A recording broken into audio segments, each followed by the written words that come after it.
in a belief system of shared identity centered on brotherhood and collective ownership of Nigeria by Nigerians and for Nigerians. The title also suggests the acceptability of a common shared Nigerian identity. The title also suggests the acceptability of a common shared Nigerian identity that may redirect the nature of the present call for restructuring the body politic of this country, though toward the political management of the state.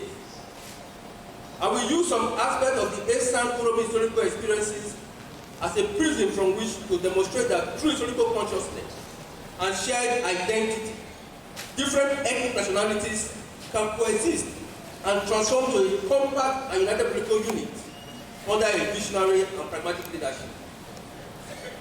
It is important to mention that I am not against the call for restructuring, but questions the nature of past events, though historians can reference them in an attempt to interpret the past. Then what is history? Edward Carr conceives history as an unending dialogue between the present and the past. While Matthew says history is not simply the study of the past, but the study of the creation of the present and future. History is the search for the causes of events relevant to human survival. Ehiabhi 2007b and Ehiabhi 2018b. To have an idea of the character and value of history is to understand its application, either as a subject or an object. As a subject, the knowledge of history is taught for the purpose of illuminating the mind on the consequences of human actions and inactions. When history becomes an object, it places history as an instrument of inquiry which refers to the use of historical methods in investigation and interrogation of why and how events happen. Since history is the present shadow of the past, the historian's technique of documenting the process of history is known as historiography. Historiography is the science of the act of history writing to explain the evolution of events. It involves the interrogation, reinterrogation, interpretation, and reinterpretation of emerging information with the tools of different historical methods to construct, to deconstruct, to reconstruct narratives to aid understanding of contemporary events. I turn to the Eastern pre-colonial colonial historical experiences to demonstrate the value of shared identity through historical consciousness. Shared identity through tradition of origin. Mr. Vice Chancellor, sir. Eastern is in the east of Benin City with 32 developed communities, while Oromi is in the northeast of Eastern with 20 communities. The people are referred to as Eastern because of their common cultural practices, as noticed in language, in dressing, norms, values, and thoughts, though with some variance as hinted in their migratory narratives. There are three aggregated traditions of origins of the Eastern people. Some believe their ancestors descended from the sky. Some rose from the ground, while others emerged from the rivers. Those who claim the sky god tradition migrated from Benin, while the river origin and tradition indicates the migratory narratives from those who came across the River Niger river region.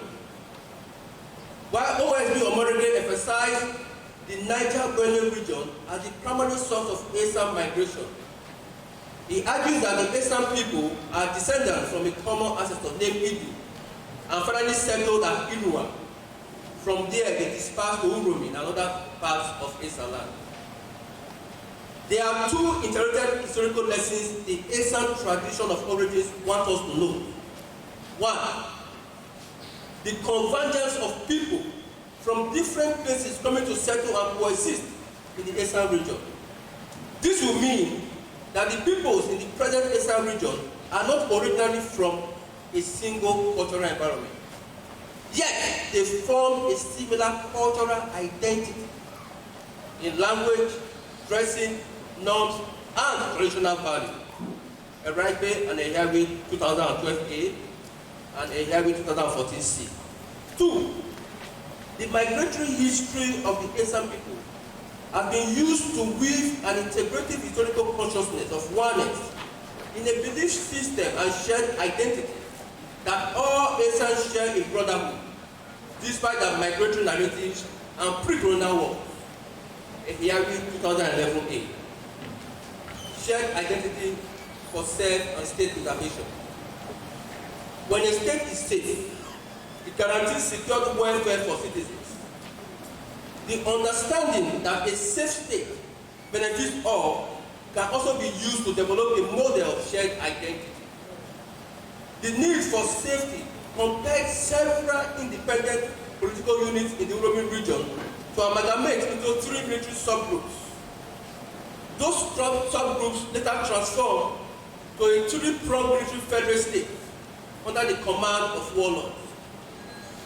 Ehiabhi 2014C and Ehiabhi 2015A. Webster notes that though those units were military districts, they sustained their own corporate and independent identities. Omorege also acknowledged that the 3 federal political units took definite identity as separate vigilante divisions, marking out how they would fight as a united people. The adoption and adaptation of dynastic system of administration in the 15th century did not completely erase the independent identities. There are also 2 related historical lessons from the foregoing narrative. 1. The people were able to develop reasons for cooperation without compromising their independence. It is this reason that I refer to as shared identity. For the people, the need for protection and preservation of the Uromi state was the reason that encouraged the amalgamation of the military units. The consensual amalgamation did not, however, compromise their identities, but saw themselves as co-owners of the federation that should be protected and defended. 2. That the purposeful restructuring of the state is contingent on the people's conviction that a restructured state will benefit them. For now, the call for the restructuring of Nigeria has not been properly contextualized to have an aggregate direction on what and how the restructuring should be implemented. Shared identity through education. The pre-colonial traditional educational system was a channel used to inculcate in the individual the cultural relationship between the material and non-material values of communal coexistence and patriotism. The nature of knowledge imparted at all levels of development was targeted at developing the self, spirituality, immediate household, and the larger community with a sense of propriety. Ehiabhi 2014B and 2015C. Imposition of British colonial rule. In the late 19th and 20th centuries, were renowned for colonial wars and conquest of African states. Uromi was defeated in the Uromi-British colonial war of 1901. Prince Okoje, the eldest son of the king of Uromi that led the resistance against Britain, was captured and banished to Calabar in 1901 and was later recalled the same year to assume duty as the king. Later, the colonial authority in Uromi and Benin accused him of insubordination to colonial policies and was again exiled to Benin in 1919 in the first instance, and later to Ibadan in 1925. Ehiabhi 2017A. In Okoje's absence, the colonial authorities, with the aid of Uromi chiefs, enthroned his eldest son, Prince Uwabale, as the king in 1919, against the tenets of Uromi tradition. The people vehemently rejected the enthronement and insisted on the release of the elder king as the basis to cooperate with colonial authorities. Okoje was eventually recalled in July 1931 after 10 years in exile and continued to serve as the king until he joined his ancestors in 1944. Ehiabhi 2018A and 2018C. The narrative on Okoje's travail and eventual recall from exile is to further emphasize the importance of shared identity to self-preservation and protection of the state. The shared belief in oneness that informed the people to federate as a single unit also propelled them to defend the state against British colonial invasion and to rescue the monarchy from desecration. Mr. Vice Chancellor, sir, you may have noted that in the Eastern European experiences, I kept emphasizing on the people's connection with the state. Any reform of the state that will succeed must have the support of the majority of the people. When the people show interest on the manner the state is managed, those in charge of governance will not take the people for a ride. Consequently, I submit that Nigerians have critical roles to play on how Nigeria should be governed and restructured.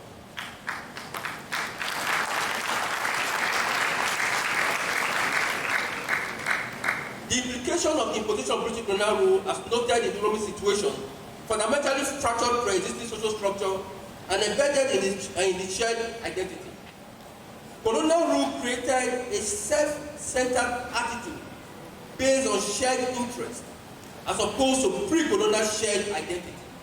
In other words, pre-colonial horizontal relationship between the government and the governed was replaced with a vertical governance system. The vertical governance system served as a barrier between the state and the people because the state took over the privilege of participatory governance as it was in pre-colonial times and surrendered power to a few individuals.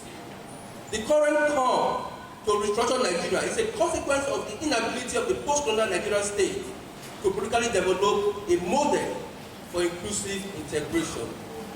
Ehiabhi 2003, 2006A, 2014A, and 2022. Restructuring. Why restructuring? The argument for restructuring can be summarized into two. First, decentralization or devolution of power and resource control to all federative units. Proponents of this position argue that it would address lopsidedness in development, encourage patriotism, and also promote creativity in governance. Second, the disintegration of Nigeria into independent sovereignties. This position holds that the various nationalities in Nigeria were forced into a single political unit and therefore incompatible to coexist within the same sovereignty. Mr. Vice Chancellor, sir, the quest for a restructured Nigeria is like the proverbial story of a man who, in an attempt to subdue a rebellious wife, married another woman who also became rebellious with time. In order to subdue a new wife, he keeps marrying new wives, hoping that someday he will find peace in a less rebellious woman. The call for restructuring of Nigeria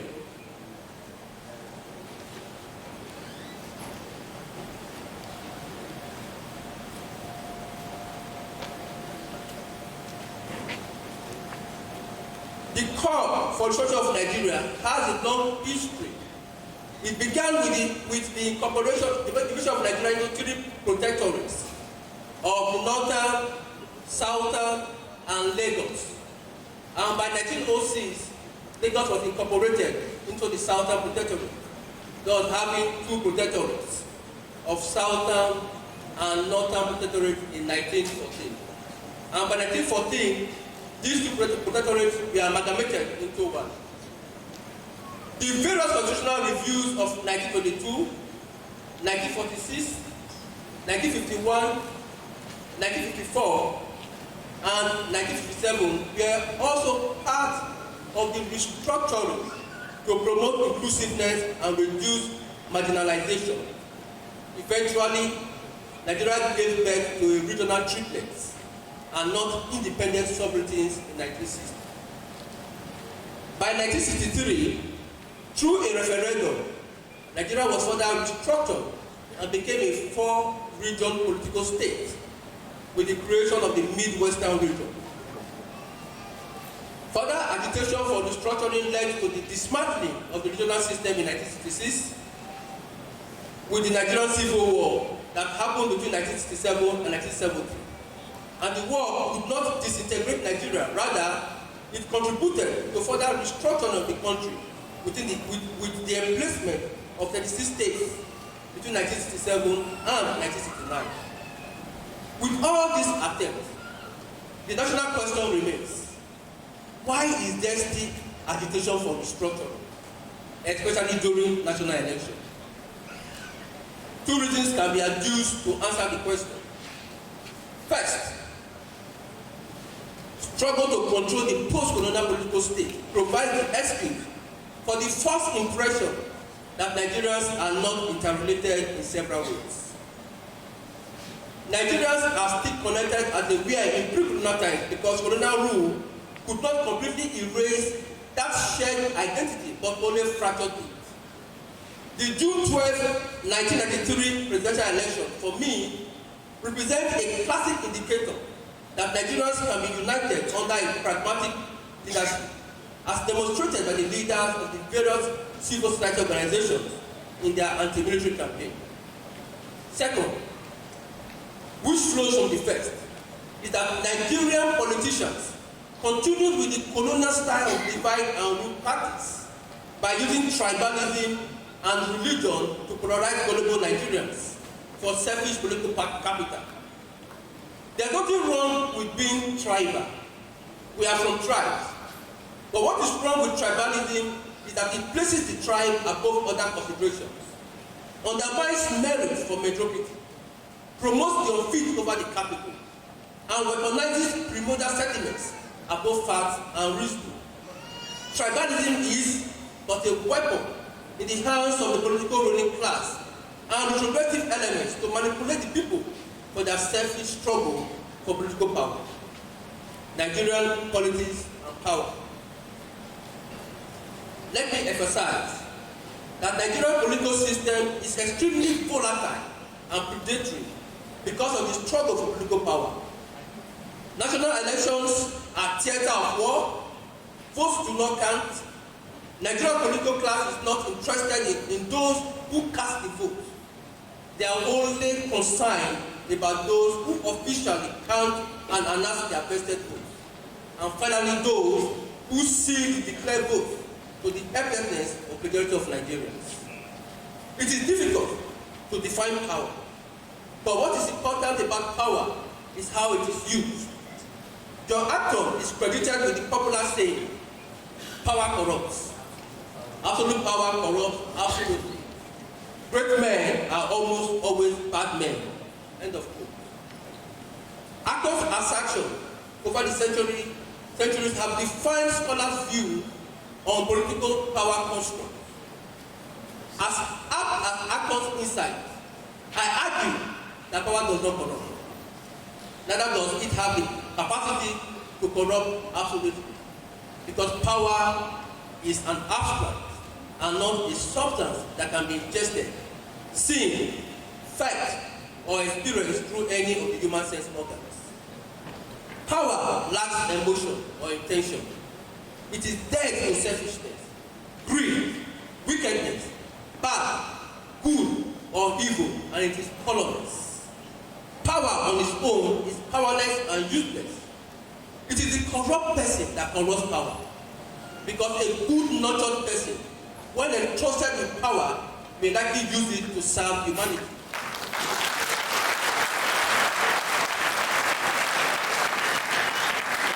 However, when a sadist obtains power, the society bears the brutal consequences of the misuse of power. It is the misuse of power against the interest of the people that is compelling the quest for restructuring. Proposals for restructuring. These are proposals are expressed in the table below. First, zoning of political offices. Remarks. How will the over 250 ethnic nationalities benefit from zoning? 2. Electoral reforms. How have the various reforms improved the conduct of Nigerian elections? 3. Government of national unity. How can this build unity among common Nigerians? 4. Revolution. Who will bear the tag? Revolution without ethnicity. And 5. Regionalism. How many regions? 250 regions? In search for a Nigerian model of shared identity. Mr. Vice Chancellor, sir, you will notice that I did not agree with the 5 proposals for restructuring discussed above. My reason is that they do not suggest the involvement of common Nigerians who suffer the consequences of maladministration.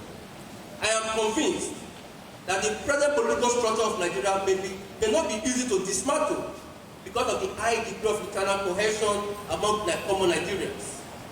Inter-ethnic rivalry or incompatibility is not as pronounced as imagined, except accentuated during national elections. AK alludes to the general narrative that colonial rule dislocated social structure and cultural identity by fusing incompatible peoples under a single political unit. It is enough to note the impact of colonial rule, but to submit that incompatible peoples were forced to live as brothers may not be correct historically. Edosa's opening remark in the book chapter was sharp, deterministic, and re-echoes AK's submission.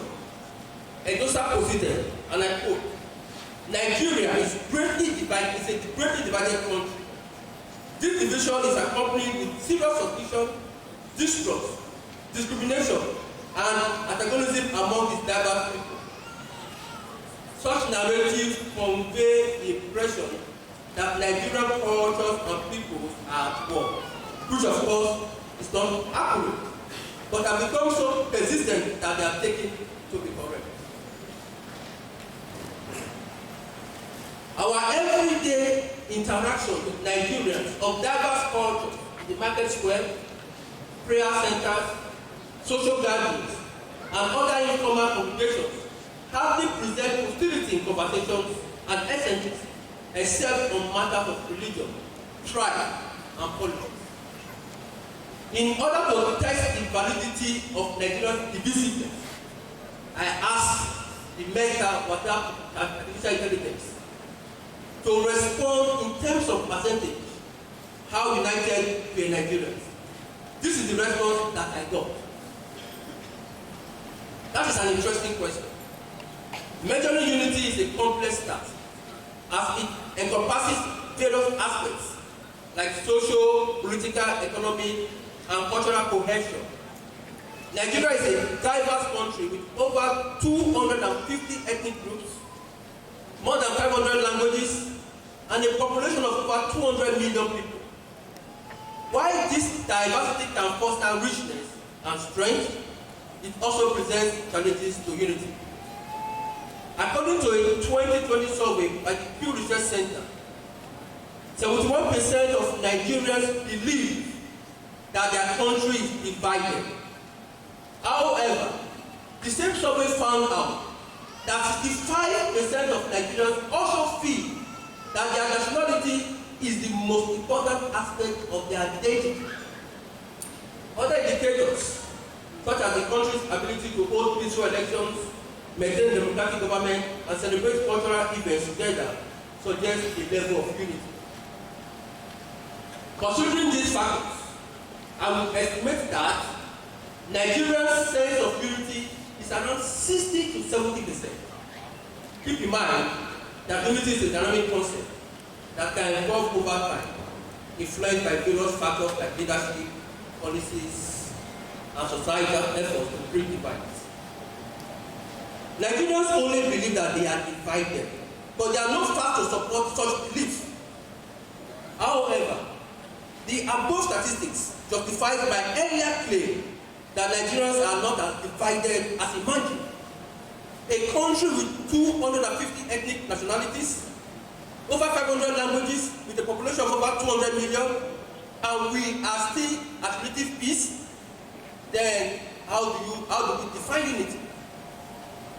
The country's biggest challenge is the political will to transform this potential into wealth, welfare, and security of the state. We may wish to question the veracity of some of the statements of the AI. For example, the ability of Nigeria to hold peaceful elections and maintain democratic government. Given historical hindsight, democratic transition since 1999 is commendable, though the electoral processes, including the Electoral Commission, needs to be radically improved to improve its service delivery. What the Uromi history has taught us is that Nigerians have to consciously develop a model of shared identity as the locus of its federation. No matter how hard the British and post-colonial leadership try to forge a national unity, Nigerians still adamantly conceive and define themselves in pre-colonial socio-communal terms. Campbell and Page reflect on this bond of pre-colonial shared identity when they ask, what is a Nigerian? Below is their answer. First, they would identify themselves with a particular family, either nuclear or extended. Next, they will volunteer religion. Then they will note their ethnic groups. They might tell you of what state they were, indigenous, that is, where their families came from, not necessarily where they live. And only then would Nigerians conclude that they were also Nigerians. Campbell's findings are not different in content of the AI that ultimately all nationalities are subsumed under Nigeria's sovereignty. In a shared identity context, the common good of all is sought by those who federate. The individual identity is not lost, rather the bond of the communal identity is enhanced and protected.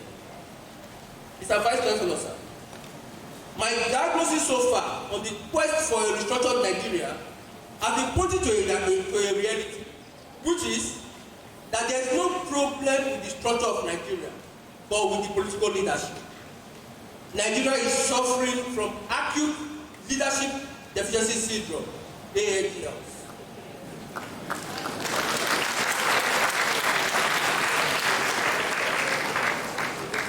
This ailment exists because of the nature of Nigeria's politics and leadership recruitment, as earlier mentioned. In the process, the citizens lose their rights to participate in governance at the polls. Ehiabhi and Ehiabhi 2011B, and Ehiabhi and Ehiabhi 2013. I shall propose 3 models to cure the ailment. First, the character of the state is often a reflection of the kind of leader managing the state. There should be a search for a visionary and pragmatic political leadership that may appreciate the value of history in order to develop a shared Nigerian identity through historical consciousness. Such political leadership is built by the people, but if the people thought process is not re-engineered to claim the state as theirs, then the call for restructuring remains frustrating and unabated. Second, with the emplacement of visionary and pragmatic leadership, a deliberate orientation on the interconnectivity of all Nigerians is desirable. It is expected that through historical consciousness, a fraternity of oneness and shared identity that may encourage Nigerians to collectively claim ownership of the state is developed. I have argued that before colonization and amalgamation, the various communities that eventually came under the rubrics of British colonial rule had developed a complex link of interaction and connections, though not with the consciousness of forming a Nigerian state. This would mean that the peoples and cultures had been interacting before 1900 because there was a pattern of close historical affiliation among the migratory peoples in the Nigerian region. Ehiabhi 2015. I argue that, like the Uromi tradition of origin, Nigerians can live together if they develop a shared identity at inter and intra levels. For example, let's analyze Samuel Johnson's narrative on the history of the Yoruba. The Yoruba are said to have sprung from Lamorudu, one of the kings of Mecca, whose offspring were Oduduwa, the ancestor of the Yoruba, the kings of Ogobiri, and of the Kukawa two tribes in the Hausa country. It is worthy of remark that these two nations, Hausa and Yoruba, notwithstanding the distance from each other, still have the same distinctive tribal marks on their faces, and Yoruba travelers are free among them, and vice versa, each recognizing each other as of one blood. The salient point in Justice's account is the historical link between the Yoruba and Hausa traditions of origin. This is an interesting historical consciousness and proposition of a shared identity that can influence cohesion on the national scale. A similar account of the Benin-Yoruba relations also captures the same argument. There is evidence of their robust diplomatic relations as reflected in dynastic histories, commerce, migration, cultural exchanges, and military contacts. Ehiabhi 2009 and 2020. So, a pragmatic leadership would encourage the emplacement of citizenship education as a vehicle for building a shared Nigerian identity. Pre-colonial education served the political, economic, and social well-being of the individual and community.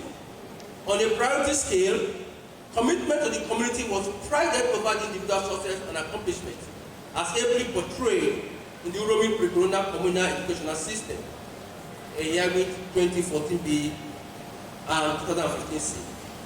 The nature of post-colonial educational orientation is pro-West and individualistic. This results in the dislocation in the relationship between the government and people. Nigerian educational curriculum should emphasize indigenous knowledge system like the Asian model that has helped to accelerate the development of their post-colonial states. Mr. Vice Chancellor, sir,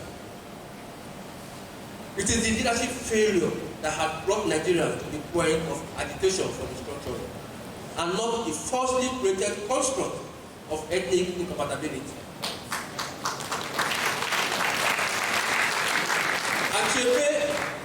Achebe traced Nigerian leadership failure to the independence era. I have evidence to show that it actually dates back historically.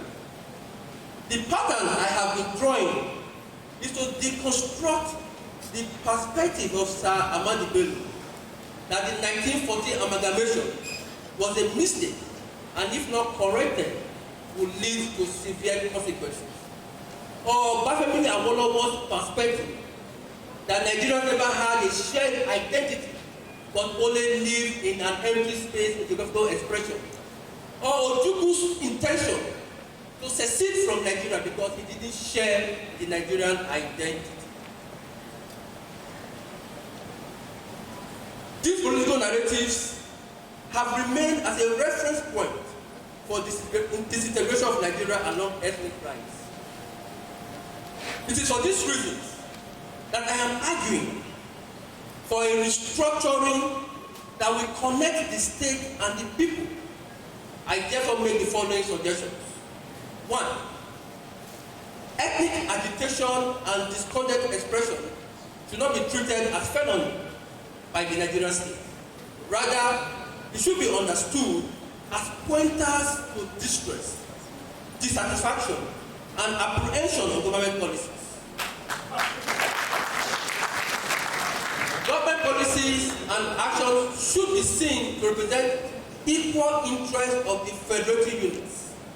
This is possible when majority of the various ethnic nationalities in Nigeria believe in the character of the state through the acceptance of their shared identity and collective ownership of the state. 2.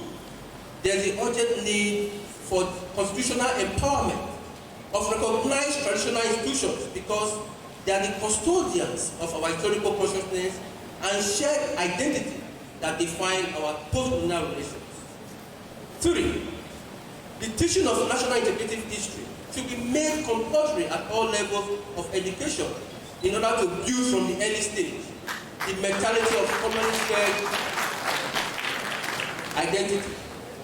It is suggested that some national values of common good should be introduced to children at their infancy so that they can imbibe the right patriotic values. 4.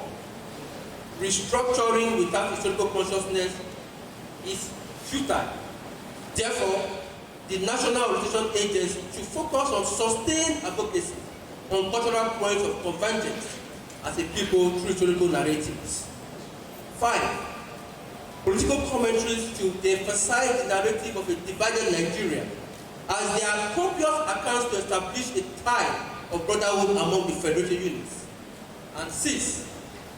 Civil society organizations should be alive to the responsibility of challenging bad governance, as in the days of the military in Nigerian politics. It is noted that the activities of CSO are not as vibrant as they were in pre-1999. A continuation of criticism of bad policies through public advocacy based on simple facts may assist in curbing bad governance. Conclusion. Mr. Vice Chancellor, sir, I indicated in the introduction that the inaugural lecture was intended to open a vista of dialogue on 3 complementary fronts. 1. That the call for restructuring was anchored on the first promise that the various ethnic nationalities were incompatible. 2.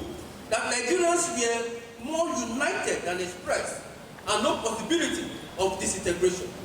3. There is need to develop a Nigerian model of shared identity. The question must be asked, who are we and what are we as a people and a country? Historical knowledge for its sake is meaningless. It is only relevant when lessons derived guide us in taking critical decisions in the present. The vociferous call for restructuring clearly directs our attention to the fact that we as a people are losing our historical consciousness that facilitated pre-colonial relationship and wish to accept the false narrative that our unity is not our shared identity, but forged and forced upon us. The quest for a restructured Nigeria already has a blueprint in the tradition and history of our separate ethnic nationalities. I have argued that Uromi was able to manage its federation on the basis of shared identity, irrespective of their different origins. I pointed out that integrative restructuring is possible if it is based on shared identity. I showed that achieving this will depend on the people's determination by way of claiming ownership of the state, as amply exemplified in the Uromi pre-colonial experience. This is the lesson that our history has taught us. Unfortunately, the neglect of the study of history has made most Nigerians to grope in darkness and patriot demand for the kind of restructuring that will not resolve the challenge it has generated over the decades. Mr. Vice Chancellor, thank you for this opportunity to deliver the 26th AAUA Inaugural Lecture Series as the search for a Nigerian model of the continues.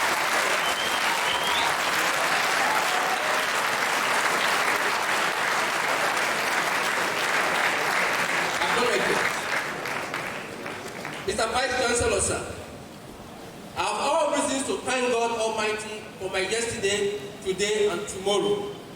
To put effort in a subject is good, but the successful outcome of the effort is contingent on several variables, and one of which, and the most important, is the benevolence of God Almighty. My profound appreciation and gratitude to you, sir, Professor Olugbenga Ebenezer Ige, the Vice Chancellor Adekule Ajasi University at Akoko, for your long-standing friendship, big brother figure, mentorship, and encouragement. I appreciate the comradeship, understanding, and the support I received from you when I served as chairperson ASU AAUA 2019 to 2023. I also appreciate your wife, Chief Mrs. H.F. Ike, for her motherly care and warm reception. I remain thankful to the principal officers of this university, Professor DBC Jaramola, DBC Administration, Professor Olusegun Akiwumi, DBC Academic, Mr. Odumbega Aranjulu, Registrar, Mr. Tobi Orina, Bonsa, and Dr. Mrs. Doreen Olorufemi, University Librarian. I appreciate the positive engagement I have with the following past Vice Chancellors of this university, Professor Funsho Akere, Philip Abiodun, Mimiko, and Amos Akibefu. I also appreciate Professors Commissioner Ibuku and Olodele Abubuluyi as acting Vice Chancellors respectively. I thank all my siblings. I thank my caring mother-in-law for her support all through the years. She is ably represented by my sister-in-law, Mrs. Ugiagwe Teresa.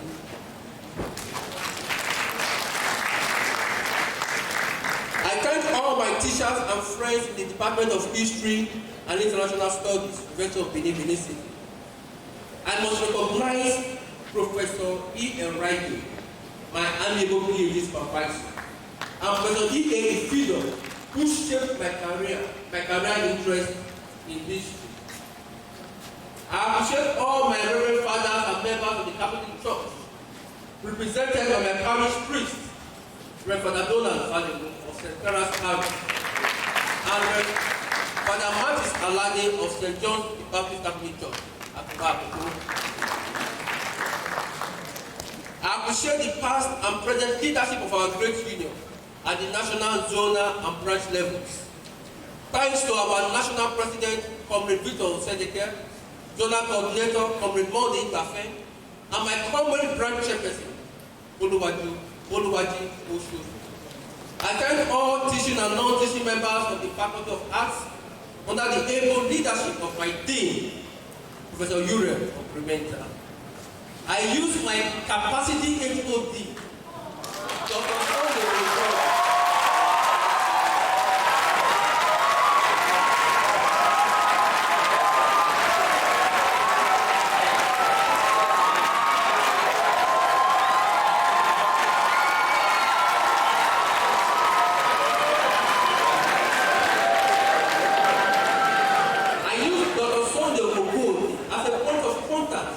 To all my colleagues and students in the Department of History and International Studies.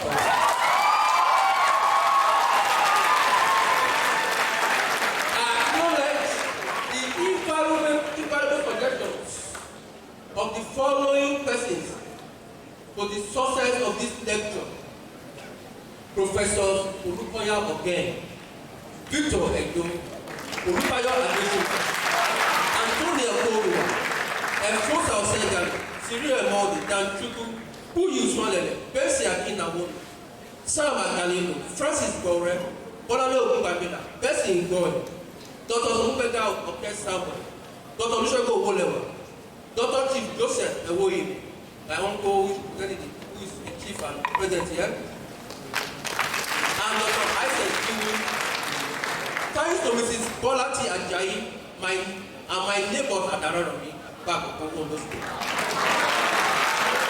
also appreciate the warm friendship of the family of Sobio O.A. Sambuwawa, immediate past of the General of Lagos State, and the family of Charles Ogudodire. Thanks to the sustained friendship of Mr. Peter Akipelumi and Dr. Kolawole Olanimo. I also appreciate the leadership of Dr. Bodarewa in private.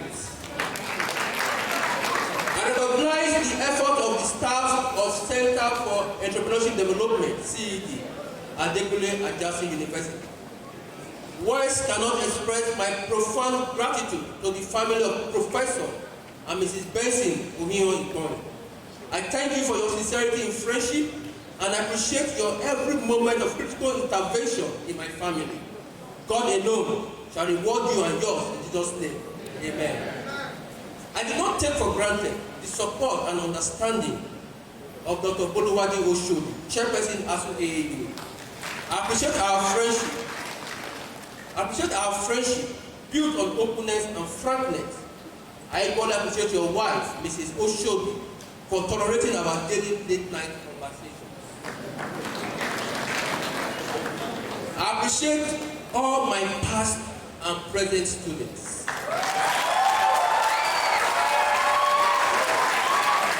I am grateful for the moral, financial, and spiritual support I received from several persons and institutions near and far in the course of preparing for this inaugural lecture. God bless you all. Many thanks to all those that I may have omitted. I am grateful to you all. Mr. Vice Chancellor, I am truly grateful to my wife.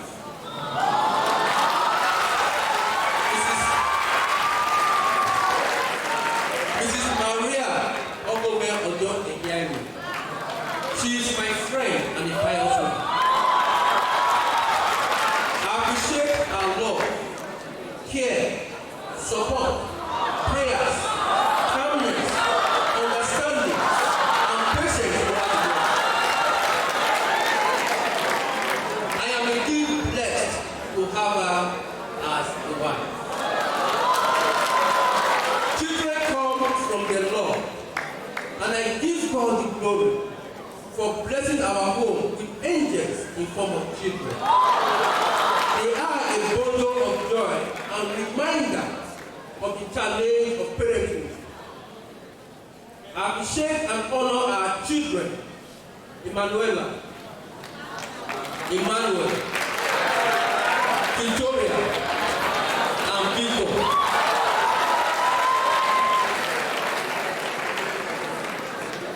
Huge thanks to my mom, Mrs. Veronica Ehiabhi, for her constant prayers for me in her absence. The painful exit of my friends.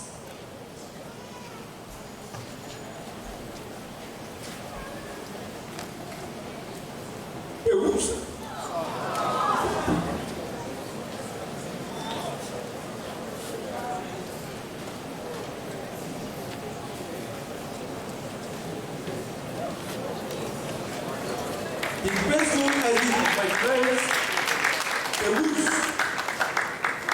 Apelme, and Dr. Dele Omodel, difficult to forget. May God continue to give them peace. I dedicate this lecture to the memories of my father.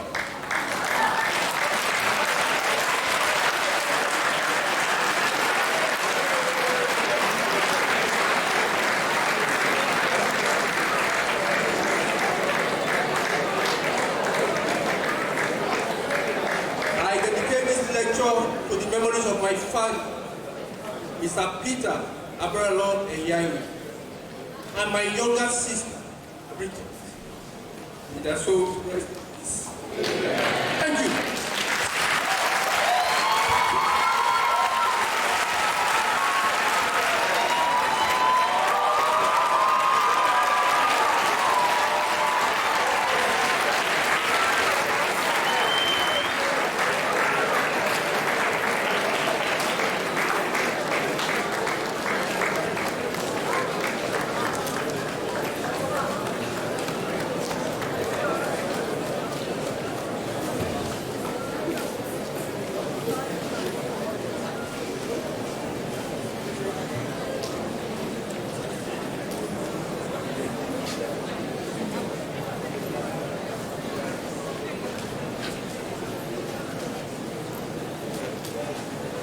Please let's have our seats.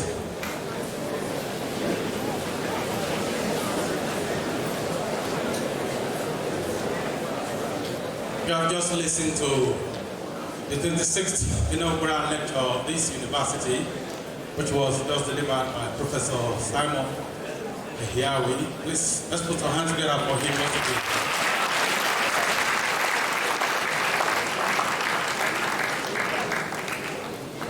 I came to the Prof now, and I asked him, Prof, we've had a series of rehearsal here. What happened now? He said, he didn't just know. Please, let's put our hands together for him once again.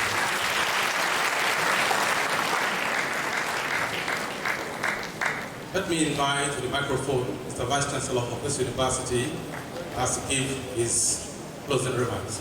Mr. Vice Chancellor, sir.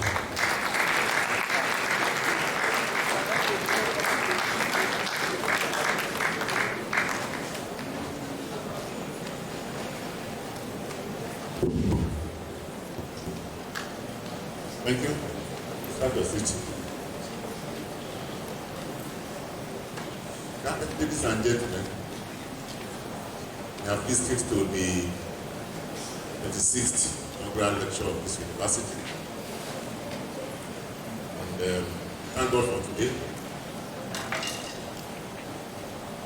As I stand here, I'm in battle with two extremes. First extreme, I'm battling with within me, that of sadness. Sadness because of the demise of Professor Badewa, the professor that gave the last inaugural lecture. Second extreme is that of happiness. Happiness because Professor Simon Ehiabhi has just delivered his 26th inaugural lecture. Back me with these two extremes.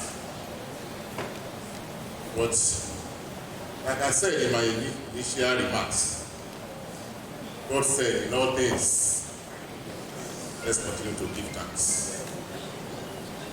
That is why, above all, I give thanks that Professor Simon will be able to deliver his inaugural lecture. God is in charge of everything that happens in this world. And as a university, we have taken solace in that. This time last month, we were here gathered, listening to the inaugural lecture of Professor Ehiabhi. When it came to me that he wanted to deliver his inaugural lecture in June, I told him, somebody else has picked June. Please pick July. He insisted June. I didn't know that he saw the future. And if I had insisted in July, the implication is that maybe he would have presented today, or God knows the best. I want to thank all of you for coming, in spite of this morning mood that we have in the university. As at yesterday afternoon, when the announcement was made, all arrangements and preparations had been completed. There was no way we can shift the inaugural lecture. In spite of that, I thank you all.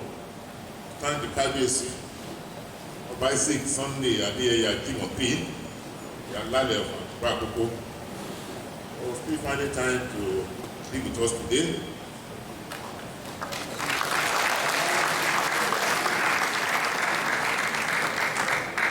I also thank Dr. Onome, the Odion of Uromi this year. I want to use him as point of contact to all members, the entire family of Professor Simon Ehiabhi, all the way from Edo State.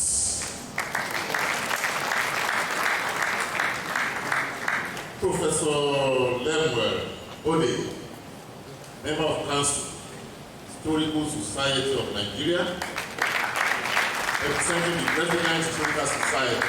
Please, you are welcome. Also here, the Vice Chancellor, St. Mary's University, Supari Akoko, Professor Francis Ore.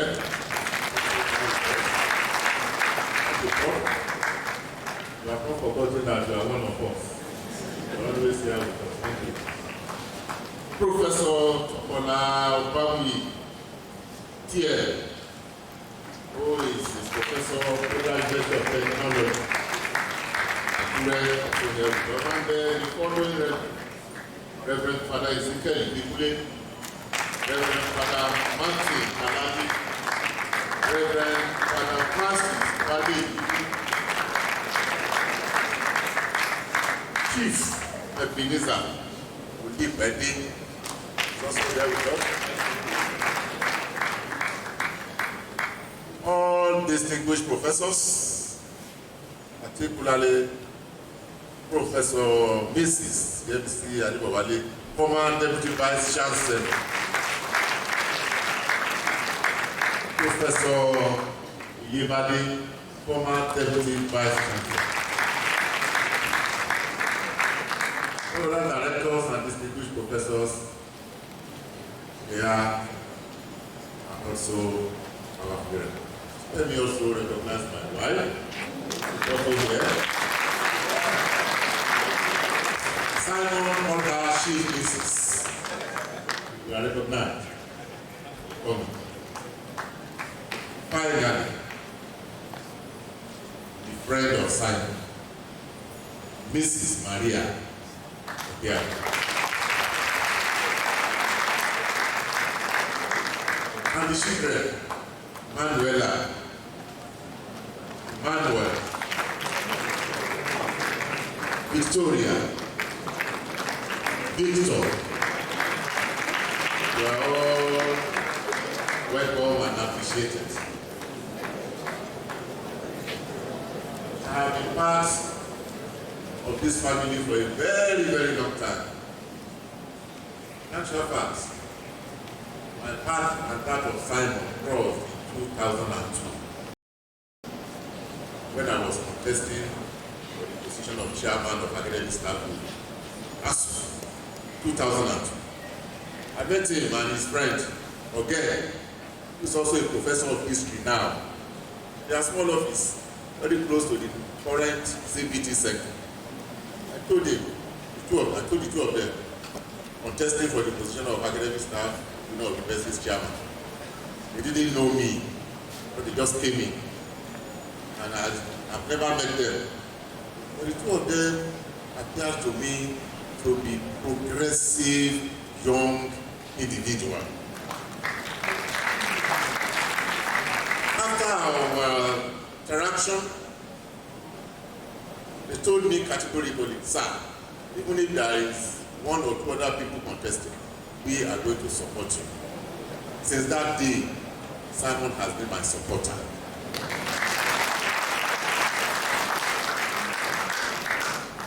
So I didn't hesitate when in 2004, when Bola Rewa contested for the position of members of assembly and he left.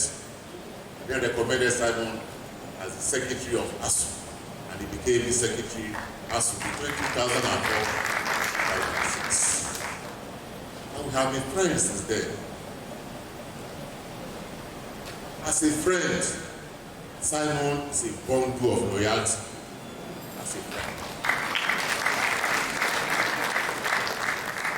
Simon will not say something in your presence, say another when he gets out where you are dismissed. Loyalty is his watchword. As a colleague, Simon is an epitome of dependability. You can always depend on him. And that should be the hallmark of academics. Dependability. As an academic, Simon is brilliant, he's intelligent, he's credible, he's calm, he's calculated, and above all, he has very, very elastic capacity to resolve issues. That is why I'm happy today. From assistant lecturer that we have started together, he was an assistant lecturer while I was lecturer 1. Today is a professor and has professed restructuring for Nigeria. Happy. That's why I said, battling with those two extremes, that of sadness and that of happiness. Happy for you. I congratulate you. On behalf of this university, you will still make several exploits to the glory of Adekunle Ajasin University. Ladies and gentlemen, please take us as you meet us today. This is not our character. You know, every inaugural lecture, this university is always very, very something that one can be proud of. Make it very, very, invite people, bring musicians, so on and so forth. But because of what happened yesterday, that's why we have taken it this way. And I want to thank you for coming. I want to thank you for your understanding. Good Lord, protect all of us, so that by the time we come here again next month for the next inaugural lecture by Professor Akemulemu, Dean of the Faculty of Administration and Management Sciences, August inaugural lecture. All of us will be here in Jesus' mighty name. Once again, I thank you and God bless you all.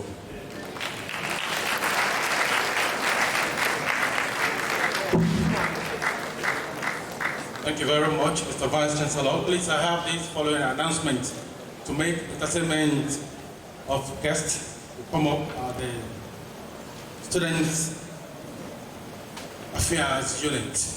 And that of the students will be at ETF 750. I take it again, entertainment of staff held at the Students' Affairs Unit, and that of students at the ETF 750 hall.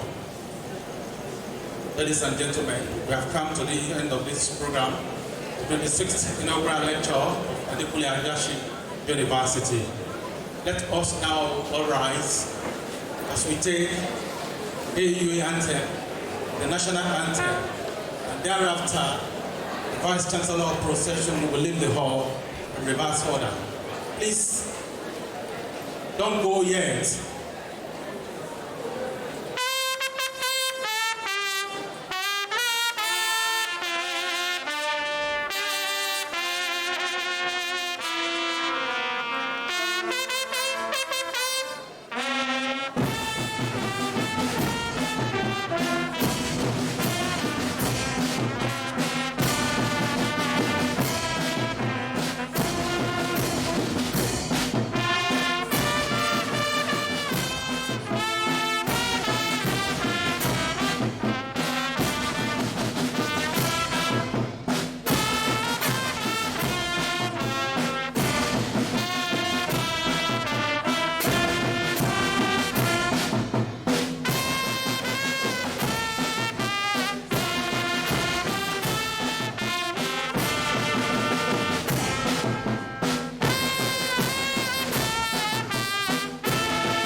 while the Vice Chancellor of the session leaves the hall in reverse order.